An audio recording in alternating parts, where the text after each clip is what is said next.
immeasurables. And I'm sure, well, I'm not sure either. I can't, I'll just say this just because it's good for my mind to remember it too. The refuge and bodhicitta prayer, the first two lines distinguish people who are, Buddhists from non-Buddhists, basically. So Buddhists go for refuge until enlightened. If you practice the Mahayana path, I go for refuge until I'm enlightened to the Buddha, the Dharma, and the Supreme Assembly or Sangha. But that distinguishes Buddhists from non-Buddhists. And also, the last two lines distinguish people who practice what you might call the individual vehicle or Hinayana or Theravada, whatever, from the Mahayana. So by the practice of giving and other perfections, those are the 6 perfections of the Bodhisattva, may I become a Buddha to benefit all sentient beings.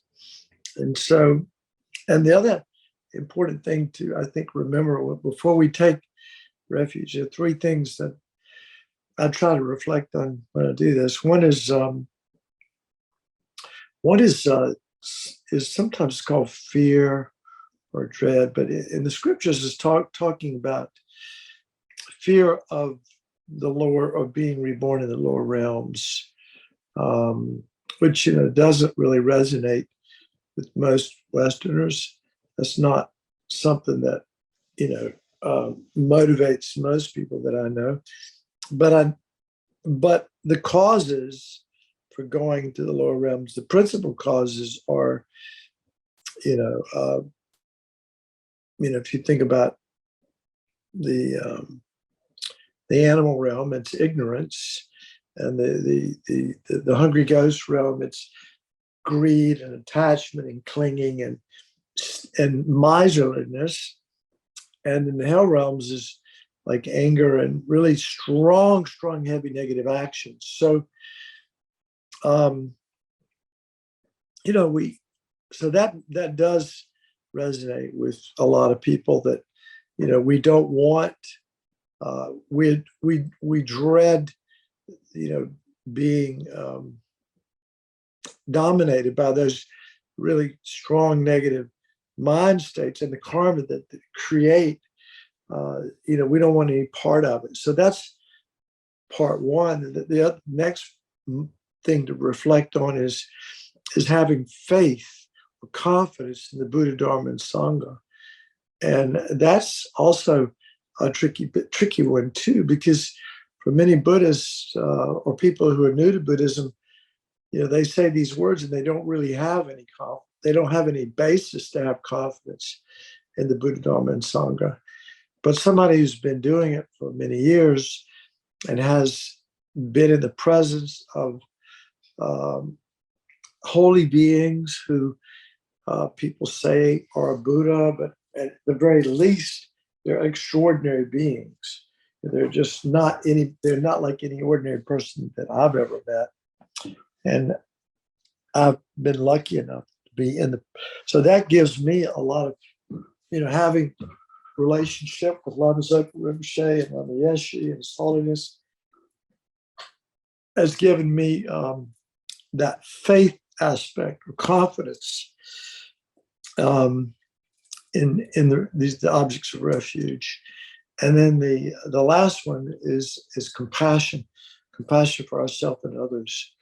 So we go for refuge for those 3 reasons: the dread of the consequences of a mind dominated by heavy negative mental states, and the karma that creates, and the long-term consequences are not good. So there's dread, there's faith in the Buddha, Dharma, and Sangha, and compassion. Those are the things that we need to reflect on before we do the refuge and bodhicitta prayer. So having said that, we'll do it now together, or you can do it silently if you want. I go for refuge until I'm enlightened to the Buddha, the Dharma, and the Supreme Assembly. By my practice of giving and other perfections, may I become a Buddha to benefit all sentient beings. I go for refuge until I'm enlightened to the Buddha, the Dharma, and the Supreme Assembly. By my practice of giving and other perfections, may I become a Buddha to benefit all sentient beings. I go for refuge until I'm enlightened to the Buddha, the Dharma, and the Supreme Assembly. By my practice of giving and other perfections, may I become a Buddha to benefit all sentient beings. And then the four measurable thoughts, they're literally the definitions of love and compassion and sort of joyful love, I guess, and then equanimity. So,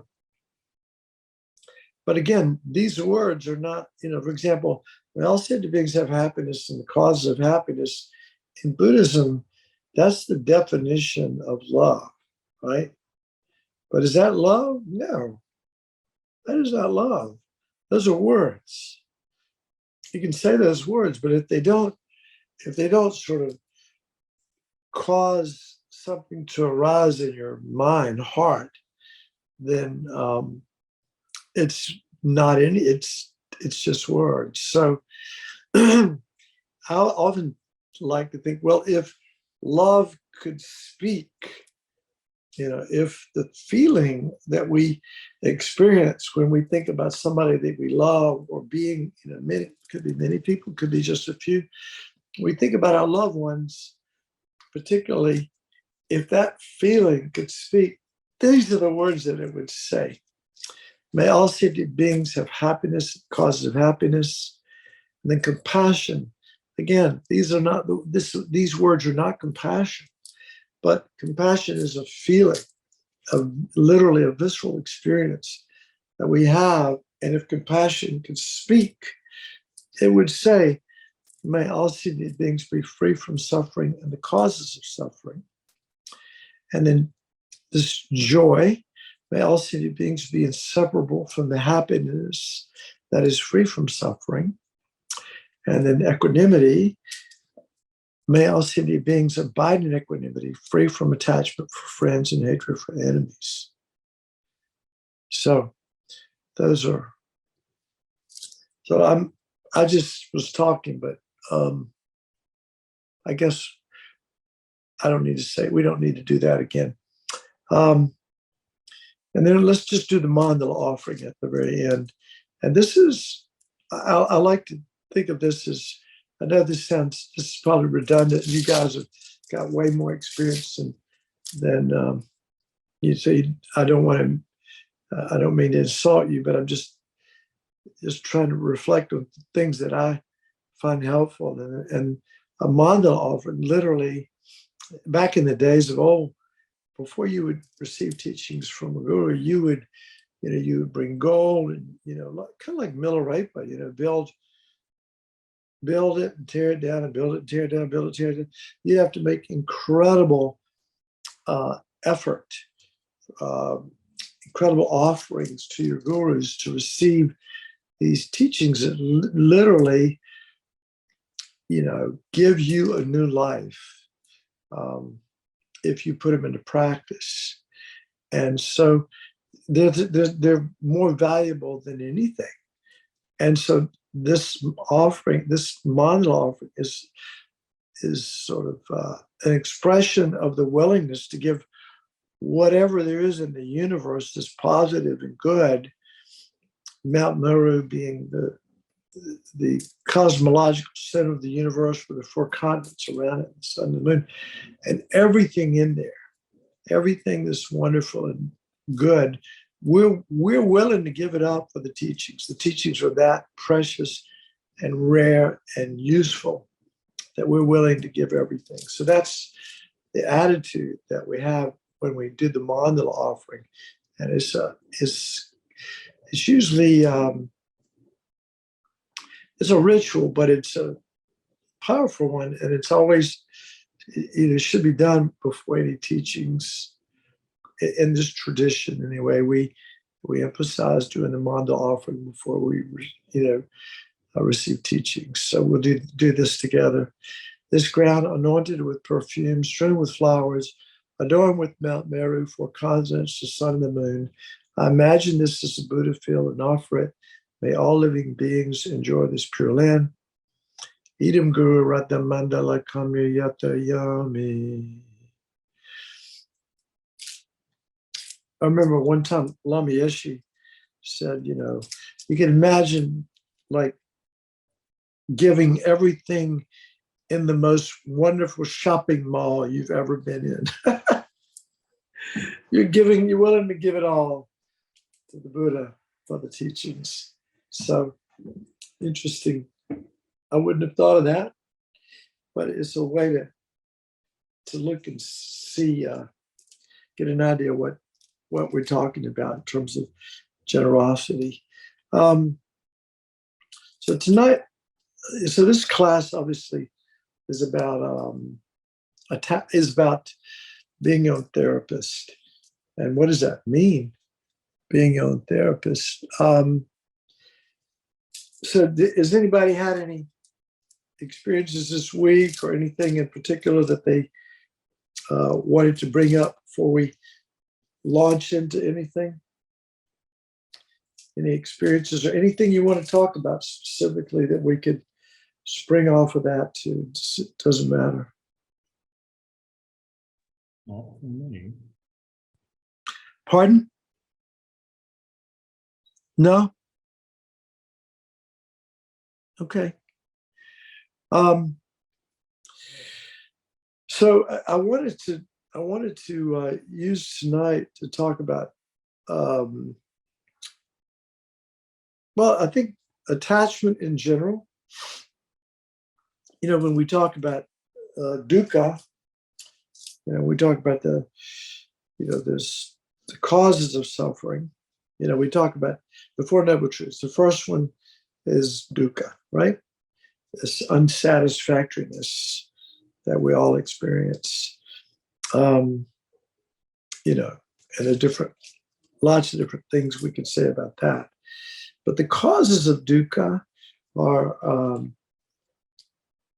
the principal delusion that's sort of highlighted. Of course, everything sort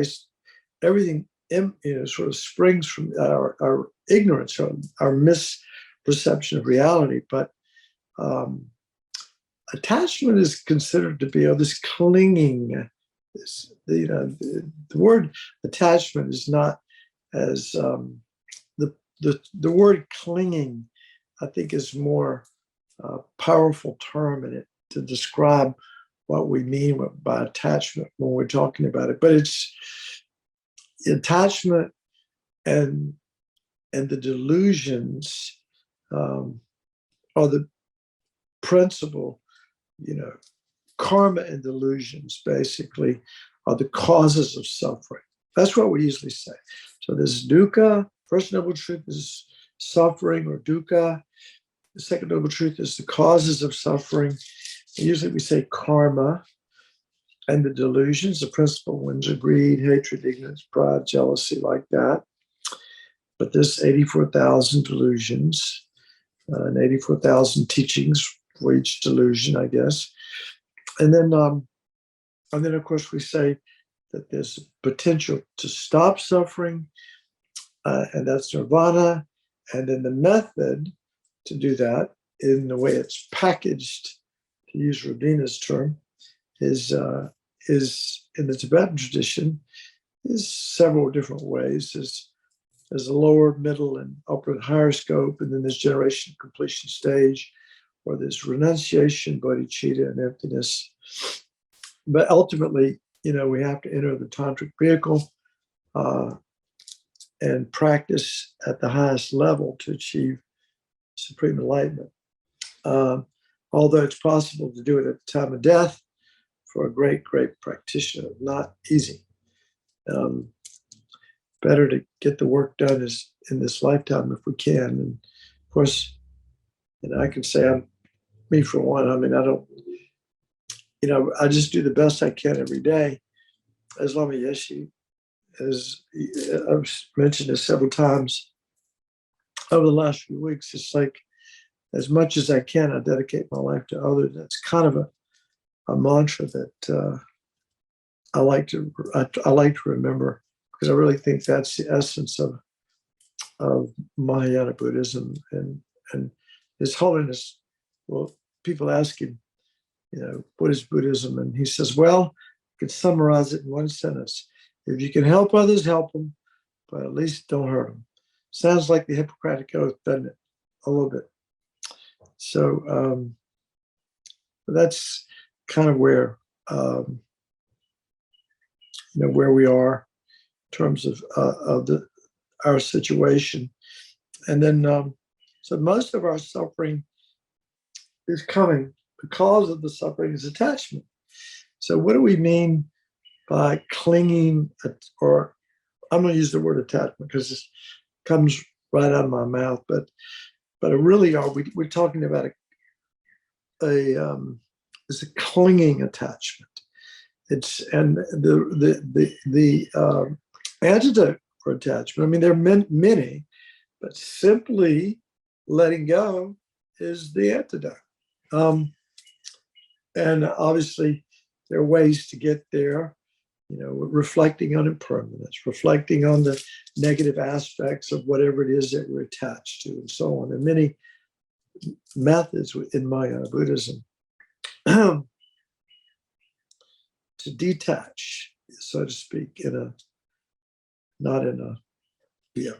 detach or let go of many things.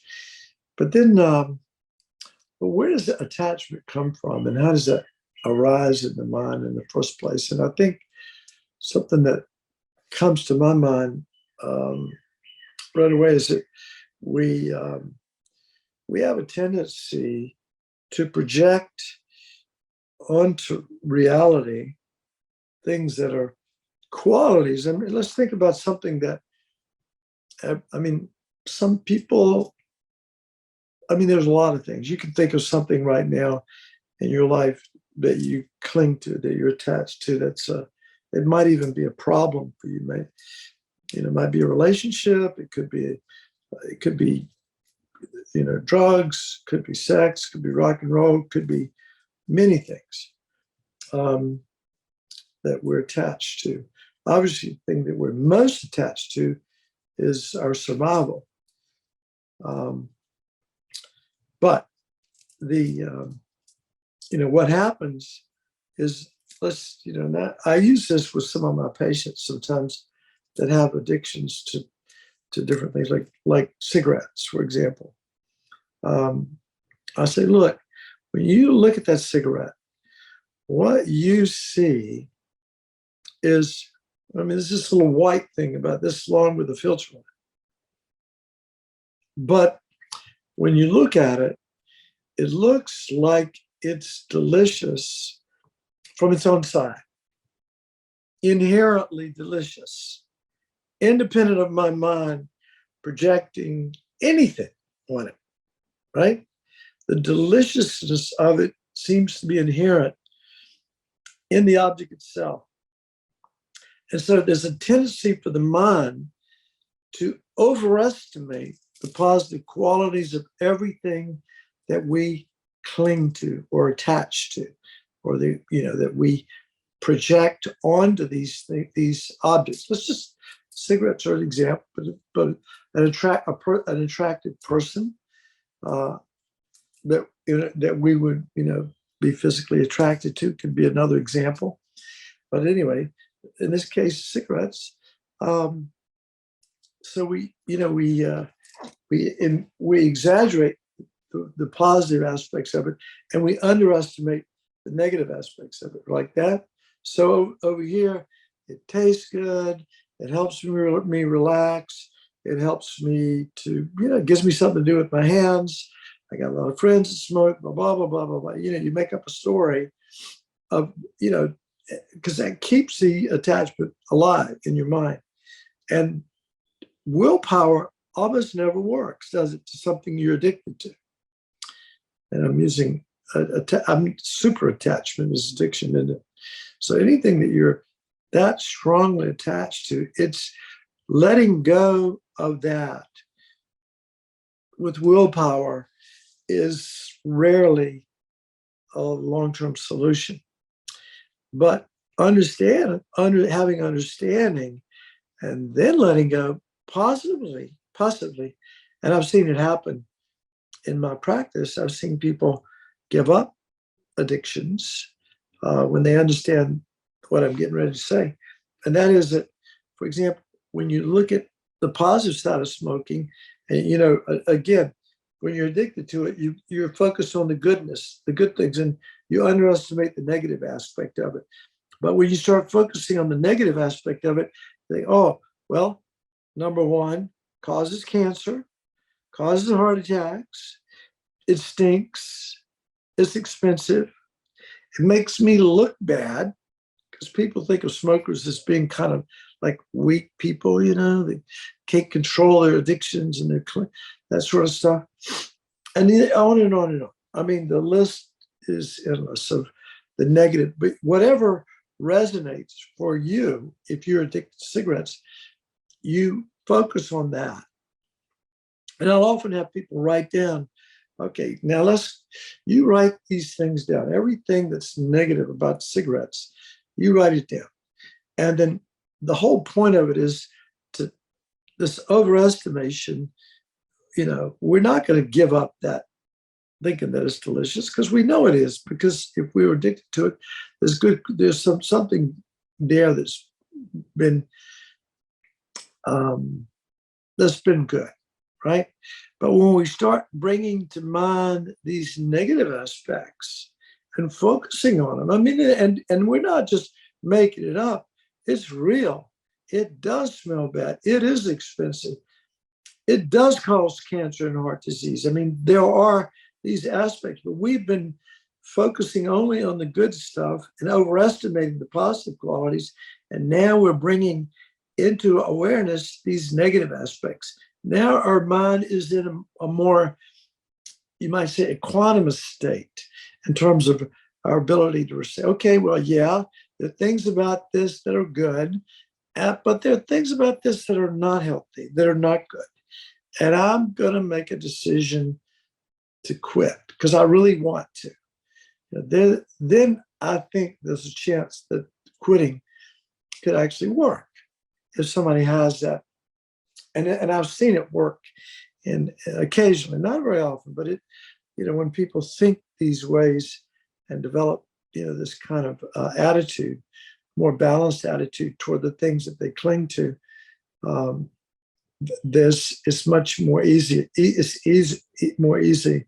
It's easier to relate to it in a healthy way, and for example, might be in a relationship where somebody that you're clinging to, you overestimated their positive qualities and underestimated their negative qualities, and then all of a sudden, at some point in the relationship, this person says, well, you're not the person I married, or you're not the person I thought you were. When in fact, you are exactly who you are and who you were, but their overestimation of you, because they were attached to you and you to them as well, but in this case, they were attached to you, they overestimated your positive qualities, and now that they're beginning to get to know you and seeing that you have some negative things about you too, right? Then they go, well, you're not the person I married, and some people leave and some people work it out. But attachment is tricky business. It's tricky business. And so some of the remedies for attachment are having an awareness of impermanence, that everything that we cling to will eventually disappear. It's changing moment to moment, and eventually will go out of existence. So there's no reason to cling to it as an ultimate source of happiness, for example. Maybe some temporary pleasure, some temporary relief from boredom, but not a lasting cause of happiness, right? So that's a little bit about attachment. Now, the teachings about clinging that I find most helpful in all of Buddhism have to do with the 8 worldly concerns, 8 worldly, we, Lama Zopa Rinpoche always called them the 8 worldly dharmas, the 8 worldly truths. And there were usually 4 on the positive side and 4 on the negative side. There was basically whatever's the 4 on the positive side are things that we cling to, or that we, as there was one, I spent a little bit of time in Thailand, and I met a Buddhist abbot, but he was just, most of the Thai people thought of him as a saint. His name was Ajahn Buddhadasa, or Buddhadasa Bhikkhu, and he was very, very renowned. He was a scholar, and then he went into retreat for years, and he started a monastery, grew up around him, and he was an extraordinary teacher. And he said, the way he talked about it was, we're addicted to deliciousness. We're addicted to deliciousness. In other words, what we want and what we crave is everything is good, and we crave not to experience anything that's not good or not bad or bad. So typically we talk about I may get this wrong, but I'll give it my best shot. But obviously we crave pleasure, physical and mental pleasure, but pleasure in general could be sensory, could be something that we read or music that we hear or visual sights, but pleasure is something we crave.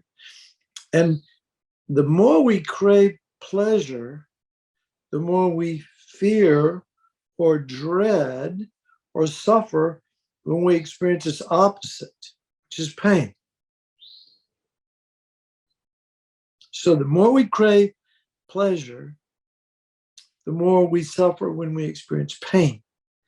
And we can't get away from, pleasure is part of life. We all are going to have some of that, but pain is part of life as well.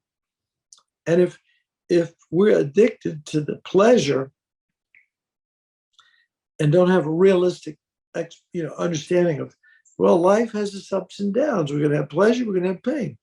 And if we cling, but if we can just kind of roll with the punches, you might say, then we don't suffer as much, because we have ups and downs. We have pleasure, we have pain. We have pleasure, we have pain, and we can go with it.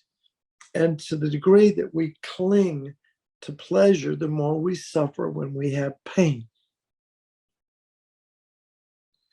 I have images of, I've heard stories of American Eskimos and how stoic they are. Just incredible, can endure incredible amount of physical pain. I had an experience many years ago. It was like in the mid '80s. I was in India at the time, in Bodh Gaya, and I'd been working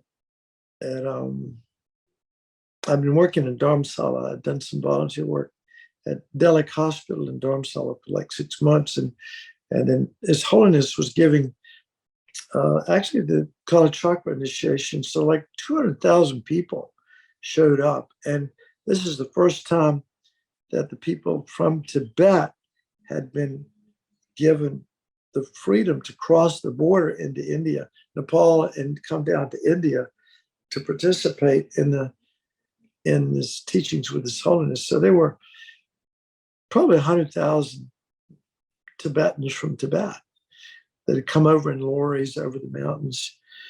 And they were, these people walking around in 100-degree heat with mosquitoes eating them alive, but they were wearing all these heavy furs. The clothing that they would be wearing, at 17,000 feet, they were wearing at sea level.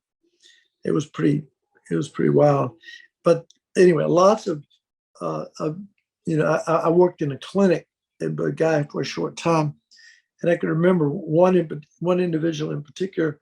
He had this huge abscess on his face, and the nurse was translating for me, and she said, "Oh, the doctor wants to numb the skin up so he can put a knife in there and drain the abscess." And he said, "Don't bother to numb it up, just drain it." And I went, "Wow, I'm not sure about this," but I did it. I mean, I took a scalpel blade and I was able to drain the pus, and he did not flinch. He did not flinch. So obviously, his addiction to pleasure, at least physical pleasure, he had it was pretty stoic. And so it made a strong impression on my mind. So that's one thing. We cling to pleasure, and again, we fear or dread its opposite, pain.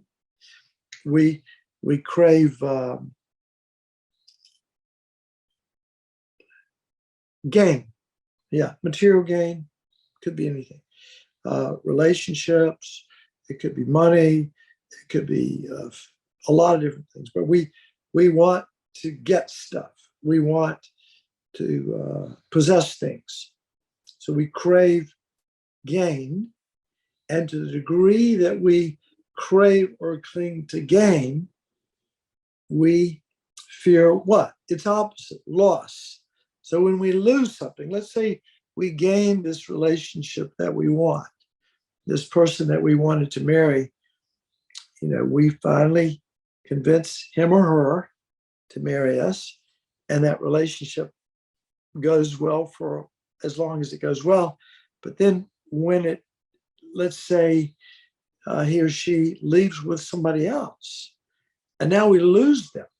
So this gain, what we gained, which we were clinging to, all of a sudden, the loss is even more painful. To the degree that we cling to gain, the more we suffer when we lose, right? So attachment or clinging to gain causes fear or dread or suffering when we lose the things that we're addicted to, or like Ajahn Buddhadasa said, we're addicted to deliciousness. So that's one general category of deliciousness. It's just the things that we get. Another one would be, so there's pleasure, and gain, and praise. And so praise is another one that we love to, for people to have a good reputation. This is said to be the one that is the most important for most of us, is our reputation is like the thing that we crave the most, is to have a good reputation. And if our reputation is destroyed for whatever reason, people badmouth us in a public way or even in a private way. But anyway, our reputation is destroyed.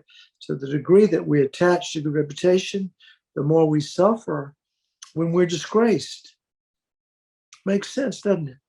The more we cling to deliciousness, the more we suffer when we experience its opposite, which is, in this case, it's reputation, but it's disgrace. And then the fourth one, again, these are general categories, but it can be everything in the universe can be subsumed, and you might say in everything that's delicious. The other one is approval. We crave approval. We want that. We want other people's approval. We crave it. And when we get disapproval, what happens? We suffer.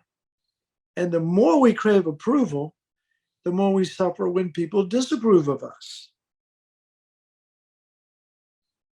And again, it is where our mind goes 99.99. If you want to talk about like being your own therapist, this is a really relevant conversation for me anyway, is that most of the time I'm thinking, consciously or unconsciously, I crave deliciousness and I abhor, or I'll do anything to avoid the opposite, right? And in fact, life is not that way. It's like a roller coaster. We're going to have gain and pleasure and fame and praise. We're going to get all of those things. But we're also going to have pain and loss and disgrace and blame and disapproval. It's just so, if our mind is over here on this one side, just addicted to deliciousness, we're just going to have a rough ride. But if we can be in the moment, and this sounds almost cliche like, but being present to whatever's there, be it having something great and delicious and wonderful, or having or experiencing the opposite of it. If we can be present with whatever's there without craving that things be different than they are, but just being, in a way, accepting them as life unfolds, being fully present to our experience, whatever it is. Because reality is that we're going to have both. We're going to have delicious things, and we're going to have painful things. And we want to be, we want to be able to be able to be equanimous, you might say, in the midst of life's ups and downs, not getting too giddy or too high when things are going well, and not getting too low when things are going badly, but realizing that this is just the way it is. Life is always going to be interesting that way. And so, the real problem is the clinging. As Ajahn Buddhadasa said, he calls it, I love it, addiction to deliciousness. That's really the problem. And to the degree that we can sort of let go of our craving to have things always go perfectly, then when we do experience the inevitable flip side of it, we can maintain our peace of mind, or at least some semblance of peace of mind, not suffer as much, maybe not suffer at all. I mean, that's the claim, isn't it? Is it's possible to fully escape suffering. And when you think about it, attachment, the basis for attachment is ignorance. What do we most grasp at? Is self-grasping. It's the ego. So I want this. I don't want that. And so we get back to seeing through this illusion of self, and being fully open to whatever's occurring in the moment. Not easy. Not easy. I mean, we're all dealing with, at least, aging, and sickness. And then we have none of us, as Robert Thurman said, he came here one time and talked a couple of years ago, maybe 10 or 15 years ago, and he gave a talk and he said, none of us are going to get out of here alive. We're all it's inevitable that all of us are going to die. And that's just how it is. And so to be able to die with a happy mind, a peaceful mind. I got a Christmas card from Lama Zopa, I don't know, the FPMT used to send Christmas cards out to all of the students. So it wasn't like special. I think he signed it, but he probably signed 1,000 of them or 10,000 for all. But it said, "Merry Christmas." And inside it said, "May you die with a happy mind. May you have a happy death." That's not what you expect from a Christmas card, but but wow, to be able to live your life in a way that, when we're giving up the thing that we're most attached to, which is our physical body and our whole identity, when we're giving that up, and to be able to let that go is pretty rare. To be able to die with a happy mind, but it's possible. It's possible to do that, and maybe even as when Lama Zopa was dying a few weeks ago, they said, "Well, he's in meditation." Well, it's the teachings, particularly in Hatha Yoga Tantra, talk about using death, our own death, as an opportunity to achieve enlightenment. And so they said, he's in his final meditation. Yeah, that's what they were talking about. Is kind of seizing that Kula-like consciousness, and then becoming enlightened in his death, in the process of dying.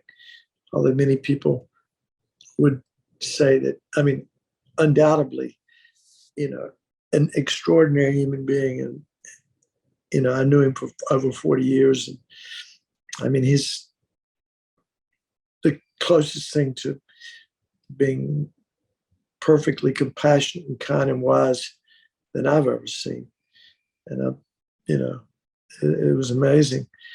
So, any comments about attachment and the 8 worldly dharmas? Anybody have any comments or thoughts?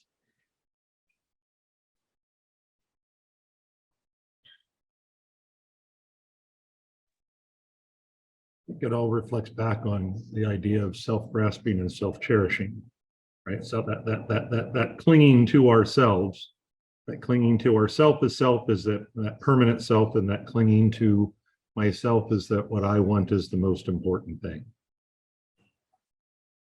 Yeah. Some of these words are the Buddhist scholars are very precise in the terminology and the way they use the words, and but what happens is we project a sense of I, right? A false sense of I. Obviously we do exist.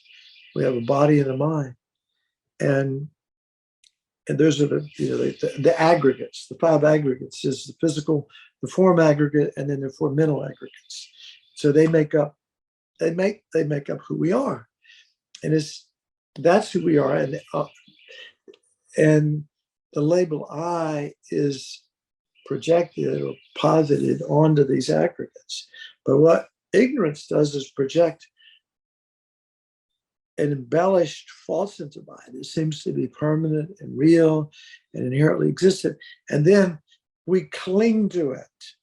And they specifically talk about I-grasping ignorance or self-grasping ignorance, which is more than just this misperception of ourselves, but I can't say much about it. If George Chernoff were here, he could. Venerable George he's a treasure trove of Dharma knowledge and precise knowledge, which I'm not. But you're right. It's selfish, is self-cherishing selfishness. That's our big problem. And and from that arises, as they say in the scriptures, all the suffering that we and all other sentient beings from the beginning of beginningless time until now is the fault of what? Selfishness, this eye-grasping, clinging to self, this attachment to ourselves. And yeah, so it's a big deal. It's a big deal. And to think that the source of all happiness, again, this sounds like a semantic game, but it's a much bigger game than that, is cherishing others. It's just the exact opposite of self-cherishing. It's flipping it and cherishing others, focusing on others, not on ourselves, not on this false sense of I. You know, like I said, Lama Zopa used to have a bumper sticker that the FPMT sent around and said, "For happiness, cherish others." Sounds kind of easy, but boy, when you start unpacking that one, not easy to do. So let's go ahead and do our, well, any other comments? Mike, do you have anything else to say? No. Okay. Well, thank you for being here tonight, both of you. Let's do our dedication prayers. There's the precious Lama Zopa Rinpoche, His Holiness.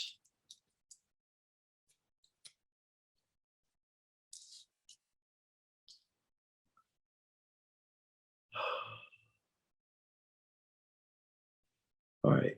Peerless teacher and assembly of children of the victorious ones, Shravakas, Pratyeka Buddhas, victorious Lozan, father and sons, together with your lineage, all the objects of refuge of the infinite lands, please now bestow the virtue and goodness to accomplish this prayer.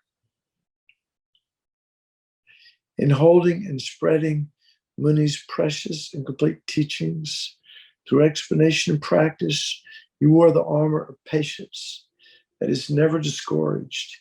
Incomparable Venerable Guru, to you I make request. Sole gateway through which all benefit and happiness emerge, while striving exclusively for the welfare of the victorious one's teachings and mother living beings, you suddenly departed to peace. At this, I lost hope. Nevertheless, through the undeceiving truth of the blessings of the ocean of the three jewels and the great waves of the mind generation of the children of the victorious ones, may the smile of a new reincarnation swiftly beam in glory for fortunate disciples. So can we do Shanti Deva's prayer? Do you have that one?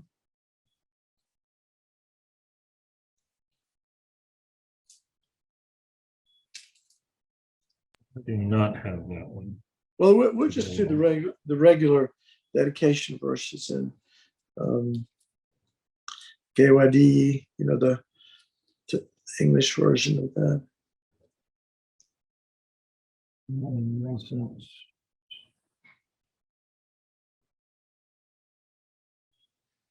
Gewadi.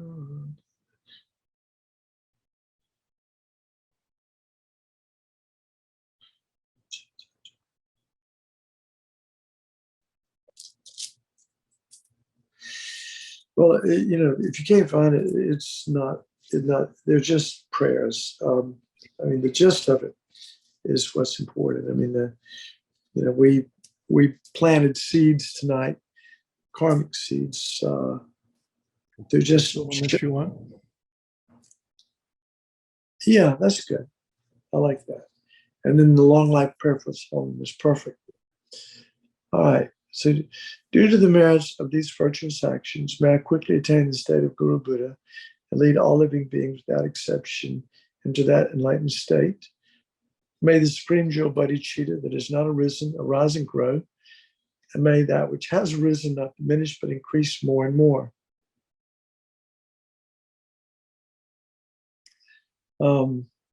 Comparably kind and supreme tender God, so the wish-fulfilling, wish-granting jewel, source of every happiness, benefit and happiness in this world, that you have a long life and all your holy wishes be spontaneously fulfilled. And I guess the long life prayer for Lama Zopa is no longer relevant. Kind of sad. Now it's just a swift return. Yeah. Amen. The it's for a student, for many people didn't know him well. I was because I just knew him for so many years, and I didn't see him as in the beginning, it was just a teacher for me, but my respect for him and dedication to his vision, and also his, what he wanted for his students. I mean, and his example was so unbelievable that it's the whole thing of guru devotion. People talk about it, and it's something that happens very organically. It doesn't happen overnight. It happens after years and years of being with somebody and seeing them and listening to them and blah blah blah. And Lama Zopa, for many people, was a perfect example of the Dharma. He was a walk and the talk. I mean, he gave his all to his students and to the preservation of the Buddha Dharma. And all of us that have any connection with a Buddhist center that his students started have a very strong connection with him, because he's the inspiration. He and Lama Yeshe were the inspiration for everything that's happened in the FPMT. And there's a lot of things that have happened, a lot of good things. So y'all have a good week. And I guess next Sunday evening is our last one together for a while anyway. Yeah. So is that right? It is. Yeah, we have one more week. Okay, good. Is there any topic that people are interested in talking about? For Dr. Brown, Yeah. I just want to say thank you deeply from the bottom of my heart. Just to listen to you the whole hour or even longer than that, it just brought me so much peaceful and joy, and just like be a better person. Sometimes I don't have a question because I'm just listening to you. Thank you so much. Thank you. I appreciate it. And it's an honor, really an honor, to be able to be asked to talk about these subjects, which are things that are near and dear to my heart. And as much as I can, I just try to be a conduit. I try to repeat the words that my teachers have spoken to me. And so that's, you gotten any benefit from it. I'm just a parrot for Lama Zopa and Lama Yeshe and His Holiness. I'm just repeating what I've heard. So thank you. Well, have a great week. Everything you explain on just, these things that happen to me like every day. It's just, so I am so grateful. It's just, I wish you know how grateful I am, Thank you so much. Well, thank you. It's a rough life. Yeah, it's not an easy ride, and yeah. So thank you. We'll see you next week. Okay. All right. Good night. Thanks, Dr. Brown. Thank you, everyone.